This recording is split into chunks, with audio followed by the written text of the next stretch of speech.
សួស្តីបងប្អូនទាំងអស់គ្នាហ្នឹងហើយថ្ងៃហ្នឹងចង់និយាយតទៅនឹងការអេកូម្លងពេលដែលយើងមានផ្ទៃពោះបន្តិចណាបងប្អូន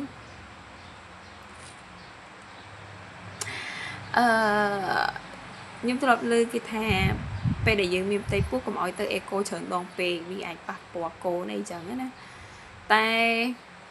តាមដែលខ្ញុំដឹងពីដុកទ័រខ្ញុំសួរដុកទ័រហើយនឹងតាមដែលខ្ញុំ search ចឹងណា research មើលការអេកូញឹកញាប់វាមានប៉ះពាល់អីទេហ្នឹងហើយបើយើងចង់ដឹងថាកូនយើងសុខភាពមិនហើយក៏ពិតពេលខ្លះអេកូច្រើនដងកាន់តែល្អ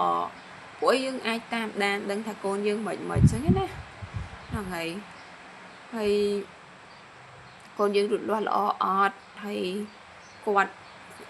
បានប៉ុន្មានគីឡូឬក៏អីចឹងទៅហ្នឹងហើយខ្ញុំអេកូច្រើនដងមែនតើតាំងពីពោះពូរហូតដល់ឥឡូវ34សប្តាហ៍ហ្នឹងខ្ញុំអេកូចង់10ដងជាងហ្នឹងទាំងឯកជនទាំង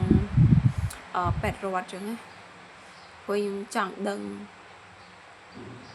កូនលូតលាស់ហ្នឹងហើយក៏ពិតអេកូច្រើនដងដូចខ្ញុំថាចឹងវាមានអត្ថប្រយោជន៍ច្រើនដែរដូចគ្នាតែគ្រាន់តែពេលខ្លះវាត្រូវចំណាយលុយឬក៏អីអស់ច្រើនចឹងណាចំណាយពេលវេលាអីចឹងទៅសម្រាប់បងតែគាត់រវល់ជាប់ធ្វើការអត់អីទេតាមអេកូតាមពេទ្យណាទៅអីទៅពេទ្យក៏តាមដានដឹងចឹងតែសម្រាប់ម៉ាក់ដែលគាត់ចង់ដឹងហើយគាត់មានពេលមានអីចឹងទៅគាត់អាចទៅអេកូច្រើនតាមនឹងច្រើនដងតាមនឹងអញ្ចឹងទៅ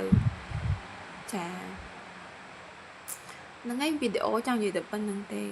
អេកូច្រើនអត់ប៉ះពាល់ទេម៉ាក់កុំបារម្ភចាអរគុណ